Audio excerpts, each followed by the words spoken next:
출애굽기 19장 1절에서 6절까지의 말씀입니다. 다 같이 일어나셔서 하나님의 말씀을 함께 봉독하도록 하겠습니다. 출애굽기 19장 1절에서 6절까지의 말씀입니다. 출애굽기 19장 1절에서 6절까지의 말씀입니다. 우리 같이 한 목소리로 하나님의 말씀을 봉독하겠습니다. 시작. 이스라엘 자손이 애굽 땅을 지난 지 3개월이 되던 날 그들이 시내 광야에 이르니라. 그들이 르비딤을 떠나 시내 광야에 이르러 그 광야에 장막을 치되 이스라엘이 거기 산 앞에 장막을 치니라. 모세가 하나님 앞에 올라가니 여호와께서 산에서 그를 불러 말씀하시되 너는 이같이 야곱의 죄 말하고 이스라엘 자손들에게 말하라. 내가 애굽 사람에게 어떻게 행하였음과 내가 어떻게 독수리 날개로 너희를 업어 내게로 인도하였음을 너희가 보았느니라. 세계가 다 내게 속하였나니 너희가 내 말을 잘 듣고 내 언약을 지키며 너희는 모든 민족 중에 내 소유가 되겠고 너희가 내게 대하여 제사장 나라가 되며 거룩한 백성이 되리라. 너는 이 말을 이스라엘 자손에게 전할지니라. 아멘. 오늘 함께 나눌 말씀은 출애굽기 19장 1절에서 6절의 말씀입니다. 요즘 새벽 예배에 나아가서 이렇게 기도를 하면요, 제 머릿속에 먼저 가득 차 있는 게 있습니다. 뭐냐면 앞으로 우리 공동체를 어떻게 세워가고 또 우리 공동체에 있는 지체들과 어떻게 내년을 계획하고 또 우리 공동체에 있는 지체들과 앞으로 어떻게 살아가야 될까라는 고민입니다. 그래서 고민을 하다가 이렇게 저렇게 많은 지혜들을 모아보고 또 이렇게 생각해 보다가 결국 다시 말씀 속에서 하나님께서 주시는 위로와 도전들을 받게 되는 경우가 많습니다.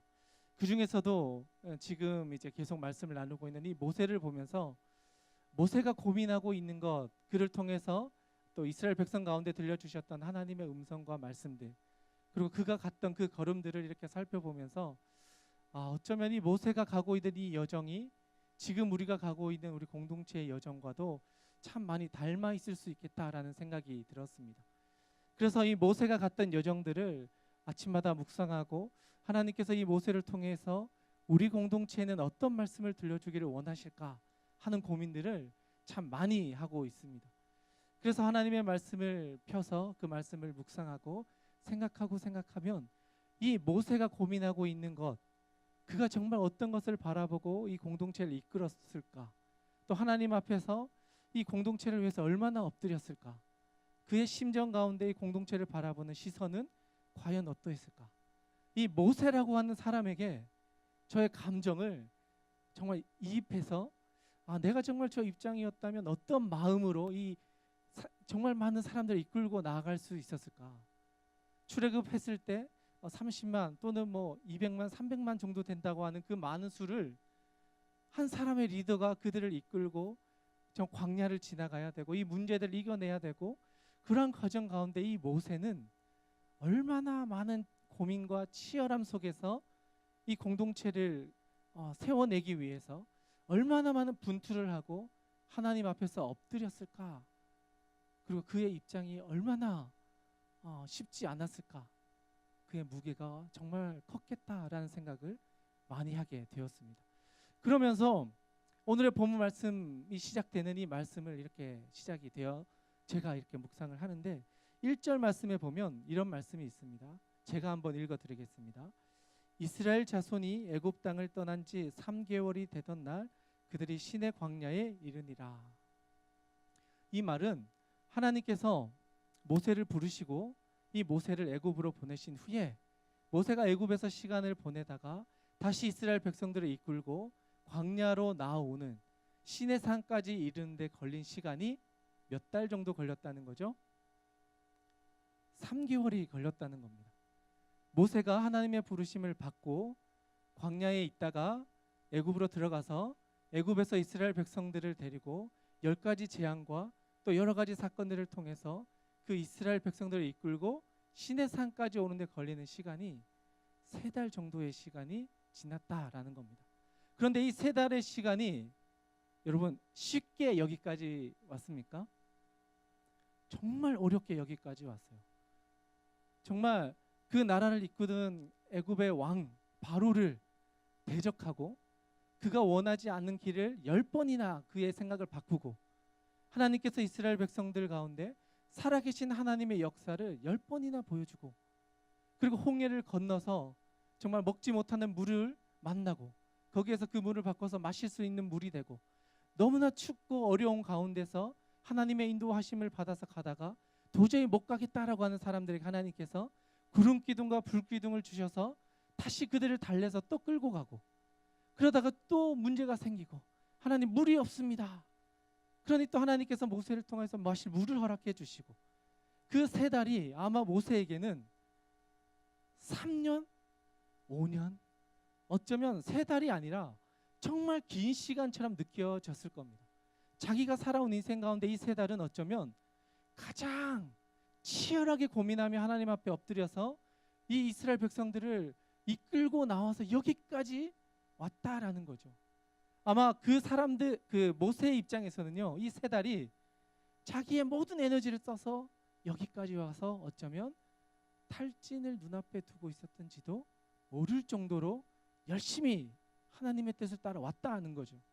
그런데 하나님의 인도하심을 받아서 여기까지 와서 보니까 여기 바로 전에 18장에 보면 그 이드로의 충고를 받아서 공동체 조직을 재편합니다.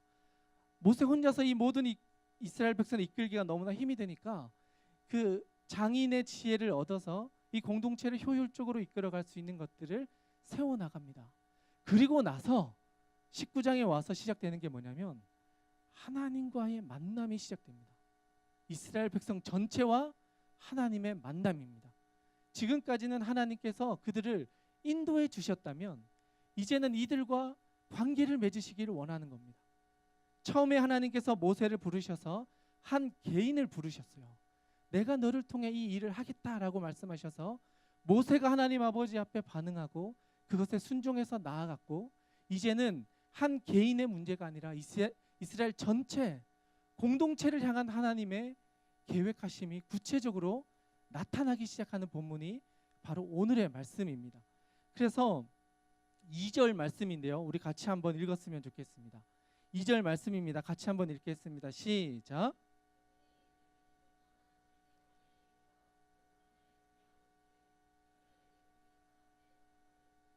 아멘. 자, 그러면 이 산은 어떤 산일까요? 이스라엘 백성들이 신의 광야를 거쳐서 어느 산에 도착했을까요? 신의 산에 도착합니다. 여러분 그런데 신의 산은 어떤 산이냐면 에벨 무사라고 불려지는 산인데 광야 같은 넓은 대지가 있는데 다 황량한 곳이에요. 근데 그 위에 바위산이 엄청 높게 솟아 있어요. 그래서 이곳에서는 우리가 생각하는 그런 푸른 나무는 자라지 못하고 가시나무나 정말 정말 우리가 보기에는 나무 같지 않은 풀들이 자랄 수밖에 없는 그 척박한 땅에 세워진 바위로 이루어진 엄청 높은 산인 거예요. 그러니까 이스라엘 백성들이 출애굽을 해서 이 시내산까지 오는데 너무나 힘들게 해서 와서 산 앞에 왔는데 이 산 역시도 우리가 살기에 좋은 땅은 전혀 아니었다는 거예요. 그런데 여기에서 이 사람들이 지금 뭘 하냐면 짐을 풀고 있는 거예요. 3달 동안 열심히 달려와서 짐을 풀어서 여기에 장막을 풀고 여기에 우리가 살 터전을 다시 한번 텐트긴 하지만 만들어서 이곳에 멈춰 섰다라는 사실입니다. 여러분 여기서 이스라엘 백성들이 얼마의 시간을 보내는지 아십니까? 광야 40년 시간 중에 이 시내산 앞에서 1년이라는 시간을 보냅니다. 3달 동안 열심히 뛰어왔는데 정말 열심히 두렵고 떨리고 어렵게 이겨내서 광야까지 나왔는데 바로 가나안으로 가지 않고 이 시내산에서 그걸 11개월 20일 정도 거의 1년이라는 시간을 여기에 멈춰 있게 만드세요. 그런데 여기에서 뭘 하는지 아십니까? 하나님을 만나게 해요. 하나님을 만나게 해요. 이스라엘 백성과 하나님이 내가 너희의 하나님이다라는 사실을 이스라엘 백성이 깨달을 수 있도록 눈에 보이는 것으로 말씀해 주시는 거예요. 시내산에서. 그런데 이 시내산은 어떤 산이냐? 하나님께서 모세를 불러서 하나님의 역사를 시작했던 장소에서 이스라엘 백성들에게 새로운 약속을 하시는 장소로 바뀌게 됩니다. 한 사람을 부르셨던 그 장소에 이제는 하나님의 백성을 세워서 더 큰 계획들을 이 이스라엘 백성들과 함께 나가기를 원하신다라는 거죠. 그리고 그 시작이 바로 이 시내산 앞에서의 장막을 풀고 1년이라는 시간을 통해서 하나님께서 하나하나 알게 하십니다. 그리고 이 시내산에서 하나님께서 가장 구체적인 약속과 언약을 내려주십니다. 그게 뭐죠? 십계명입니다. 지금까지 이스라엘 백성은요, 애굽에서 430년이라는 시간을 종으로 살았습니다. 누가 주인인지 누가 우리의 인도자인지 모르는 사람들이 너무나 많이 있었습니다. 모세가 가자고 하니까, 우리의 리더들이 가자고 하니까 아무것도 모르던 종들이 또는 관심 없던 사람들, 무리들까지도 이스라엘 백성이 출애굽을 한다고 하니까 따라왔던 사람들도 많이 있었다라고 합니다. 이스라엘 백성 외에도 이스라엘 백성이 간다고 하니까 나도 애굽 있으리니 당신들과 함께 가겠습니다 하고 따라 나왔던 사람들도 많다는 거죠. 그 사람들을 이끌고 애굽에서부터 시작을 해서 시내산까지 3달을 이끌고 왔습니다. 여러분, 그 수많은 사람들을 3달 이끌고 왔으면 이제는 이 조직이 와해되기 시작합니다. 통일된 뭔가가 없으면 이 사람들은 자기의 생각과 자기의 뜻을 따라 정말 다른 소리들을 내기 시작합니다. 그런데 그때 하나님께서 이스라엘 백성에게 십계명과 하나님의 성막을 건축하게 하십니다. 심지어 여기에서 레위기를 통하여서 하나님께 예배드리는 방법을 이스라엘 백성들에게 가르치십니다. 너희가 이럴 때는 이렇게 하나님께 예배드리고, 이럴 때는 하나님께 이렇게 제사를 드리고, 너희들이 죄를 지었을 때는 하나님 앞에 이렇게 너희들의 죄에 대한 속죄제를 드려라. 그리고 너희들이 이웃과 문제가 생겼을 때는 이렇게 화목제를 드려라. 그리고 이런 제사를 통해서 하나님께서는 너희들을 용서해 주실 것이다. 그 하나님이 누구냐? 애굽에서 너희들을 이끌어내신 그 하나님이 바로 너희의 하나님이시다. 그 이야기를 이스라엘 백성들에게 들려주시는 겁니다. 그뿐만이 아닙니다. 오늘의 본문 말씀에 보면요, 3절부터 4절까지 말씀 같이 한번 읽겠습니다. 3절 4절 말씀입니다. 같이 읽겠습니다. 시작. 모세가 하나님 앞에 올라가니 여호와께서 산에서 그를 불러 말씀하시되 너는 이스라엘 자손들에게 말하라. 내가 애굽 사람에게 어떻게 행하였음과 내가 어떻게 독수리 날개로 너희를 업어 내게로 인도하였음을 너희가 보았느니라. 아멘. 하나님께서 이스라엘 백성들에게 말씀하시는 거예요. 내가 너희들과 새로운 것들을 할 텐데 앞으로의 일들을 행하기 전에 너희들이 지금 나와 관계를 맺어왔던 이 과정을 직접 보았으니 이제는 나를 믿고 좀 따라오겠니? 라는 말씀인 거예요. 지금까지 너희들로는 불가능하다고 생각했던 일들 내가 너희들에게 보여주지 않았니? 애굽 사람들이 죽이려고 따라올 때 홍해를 내가 갈라주지 않았니? 물이 없을 때 내가 너희들을 물을 먹게 해주지 않았니? 춥다고 할 때 불과 구름 기둥을 통해 내가 너희들을 인도해 주지 않았니? 내가 너희들을 지금까지 이렇게 인도해 주었으니 이제 내가 행할 일들에 대해서 너희도 함께 했으면 좋겠다. 그리고 하나님께서 일방적으로 계약을 맺으십니다. 참 무례한 것처럼 보이지만 하나님께서는 이러한 사람들에게조차도 찾아오셔서 먼저 너희는 내 백성이 될 것이다. 내가 너희를 거룩한 나라가 되게 하고 제사장이 되게 할 것이다. 내가 너희를 불러내어서 이 길을 가게 했기 때문에 내가 너희들을 책임지겠다라는 사실입니다. 이 약속은 모세에게만 한 것이 아닙니다. 믿음을 가지고 걸어갔던 아브라함과 이삭과 야곱에게 약속하셨던 그 약속이 믿음을 가지고 살아가는 이 모세와 이스라엘 백성에게도 동일하다라고 말씀하시는 거예요. 너희의 믿음의 조상이라고 불렸던 그 야곱도 보아라. 형과 싸워서 도망을 갔다가 그 도망의 여정 가운데서 하나님 앞에 엎드리며 기도했을 때 하나님이 그를 만나 주었고 베델을 통해 그를 새로운 사람으로 갈 수 있게 해주셨고 그가 돌아올 때 하나님께서 그 모든 여건들을 열어주셔서 하나님의 백성으로 삼지 않았느냐. 그를 통해 하나님이 역사하셨고 그 믿음이 지금까지 이어져서 내가 너희를 하나님의 백성으로 세워주겠다. 그 언약이 지금도 유효하다라는 거예요. 모세는 그것을 믿는 겁니다. 그래, 3달 동안 정말 힘들었지만 하나님이 지금까지 이끌어 주신 걸 내가 봤지. 홍해를 갈라주셨고 마라의 쓴물을 바꿔주셔서 먹게 해주셨지. 정말 추울 때 우리 가운데 불기둥을 허락해 주셨고 홍해를 갈라주셔서 죽을 것 같았던 우리의 운명을 바꿔주셔서 여기까지 인도해 주신 그 하나님. 앞으로 우리가 가나안까지 가야 되는데 얼마나 가야 될지 모르겠지만 하나님께서 우리와 함께 해주신다면 그래, 우리가 새 마음을 품고 다시 한번 하나님께 나아가야 되겠다. 다시 한번 하나님의 말씀에 순종하여서 이 여정을 계속해 나가야 되겠다. 그리고 그 자리에서 하나님의 그 언약을 하나하나 듣습니다. 하나님이 말씀하실 때 그래, 이게 하나님께서 우리 가운데 주시는 하나님의 음성이구나. 우리에게 원하시는 것이 이거였구나. 십계명을 통해 우리의 삶을 이렇게 살아가기를 원하셨구나. 이러한 예배와 제사들을 통하여 하나님께 이렇게 나오기를 원하셨구나. 그러한 것들을 하나하나 배워가고 있는 것이죠. 그리고 다음 절입니다. 5절과 6절의 말씀입니다. 우리 같이 한번 읽었으면 좋겠습니다. 같이 읽겠습니다. 시작.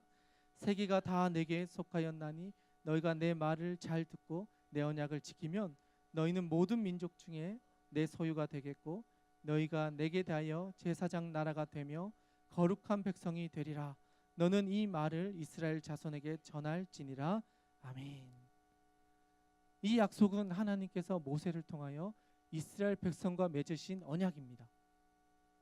우리가 어떤 사람이냐가 중요한 게 아니라 하나님께서 우리를 그렇게 여겨주시겠다 약속하시는 거예요.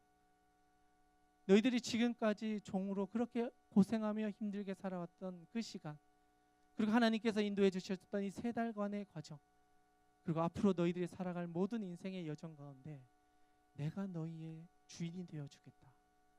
더 이상 애굽의 종이 아니라 이제는 하나님과 함께하는 하나님의 백성 되게 해주겠다.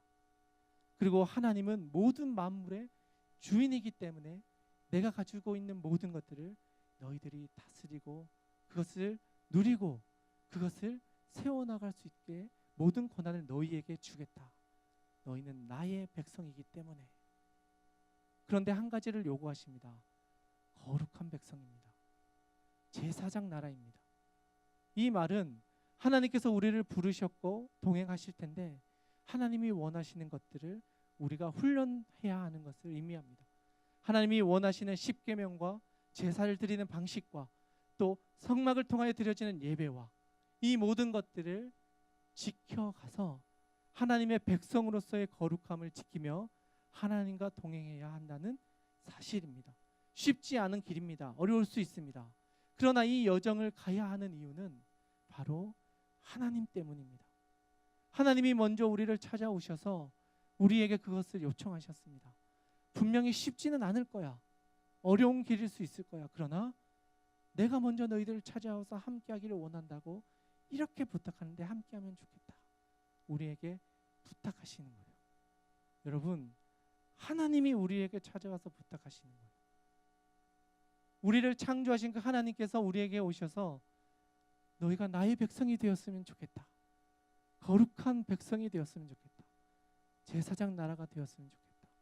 하나님 아버지의 마음을 품고 이 세상을 하나님의 나라로 세워가는 그 파트너로 너희가 세워졌으면 좋겠다.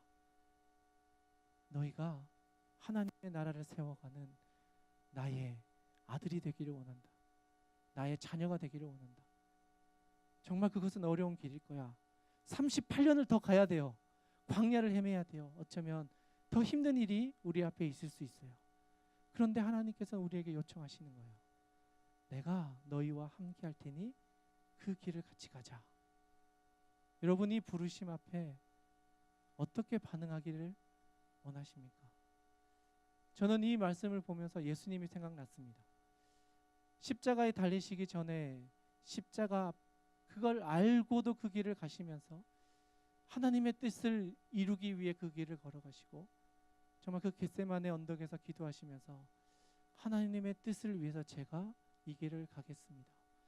쉽지 않은 길인 것 압니다. 그러나 하나님이 기뻐하시고 이것을 통하여 이 백성들을 구원하실 하나님의 더 큰 계획을 알기에 예수님 역시 그 길을 선택하시고 가셨습니다. 우리는 예수님을 따르는 제자라고 이야기합니다. 수많은 찬양과 고백을 통해 주님 사랑합니다. 그 주님이 나의 주인 되십니다. 그 주님과 함께 살아가기를 원합니다. 제가 예수님의 제자가 되기를 원합니다.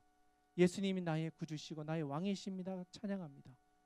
여러분, 그 찬양은 여러분의 진심이 담겨 있어야 합니다. 여러분의 삶의 자리에서 그렇게 분투하며 살아갈 결단이 필요합니다. 하나님, 제가 그렇게 살기로 결정합니다. 하나님의 백성이 되겠습니다. 모세가 갔던 그 여정 저도 걸어가겠습니다. 쉽지 않겠지만 그 길을 갈 때 저에게도 모세가 경험했던 그 은혜를 허락해 주십시오. 저에게도 만나를 내려주시고 저에게도 불과 구름 기둥을 허락해 주셔서 제가 가는 인생이 힘들지만은 않다는 것을 알게 해 주십시오. 이 여정을 통하여 하나님이 살아계시고 하나님이야말로 이 모든 만물의 주인 되심을 이 모든 사람이 깨달아 알게 하여 주십시오. 제가 가는 이 여정이 절대 아무것도 아닐 수 없게 하여 주십시오. 우리 공동체가 가는 그 여정이 그렇게 되기를 소망합니다. 새벽마다 기도합니다. 우리 공동체가 정말 하나님 앞에 바로 서기를 기도합니다. 한 사람 한 사람이 변화되어서 하나님을 만나고 하나님을 경험하여서 여러분의 인생 가운데 모세에게 나타났던 이 은혜가 한 사람에게도 나타나기를 기도합니다.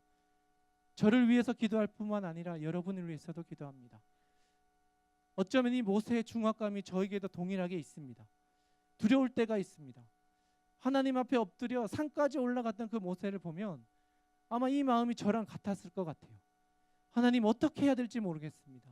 우리 공동체가 정말 하나님 앞에 더 자라고 성장하고 하나님 기뻐하시는 공동체 되기를 원하는데 하나님, 제가 어떻게 해야 될지 모르겠습니다. 하나님, 우리 공동체 가운데 하나님의 음성을 들려주십시오. 저에게만 들려주시는 것이 아니라 우리 공동체 가운데 기도하는 한 사람 한 사람에게도 말씀하여 주십시오. 그래야 우리 공동체에 있는 모든 사람들이 하나님의 은혜를, 하나님의 음성을 직접 듣고 한 사람 한 사람이 하나님 앞에 세워지기를 원합니다. 그리고 그들이 기도하고 하나님의 뜻을 묻고 나아갈 때 우리 공동체가 새로운 공동체로 변화되어져 갈 수 있을 것을 기대합니다. 여러분, 함께 기도했으면 좋겠습니다. 함께 품고 나아갔으면 좋겠습니다. 이스라엘 공동체 가운데 역사하셨던 그 하나님이 우리 공동체에도 동일하게 역사하실 것입니다. 그 하나님이 지금도 살아계셔서 여러분과 동행하고 계시기 때문입니다. 우리 모두의 하나님은 지금도 이 세상 만물의 주인이시며 살아 역사하시기 때문입니다. 그 하나님이 여러분의 삶 가운데 함께하고 있습니다. 그것을 믿고 하나님 아버지 앞에 결단하며 하나님, 제가 하나님의 백성이 되겠습니다. 거룩한 제사장으로 살겠습니다. 하나님, 저의 삶 가운데도 말씀하여 주시고 저와 동행하여 주시옵소서. 또한 우리 공동체 가운데 그런 은혜를 내려 주십시오. 그렇게 우리가 기도하며 하나님 앞에 나갔으면 좋겠습니다. 이 시간 우리가 함께 기도했으면 좋겠습니다.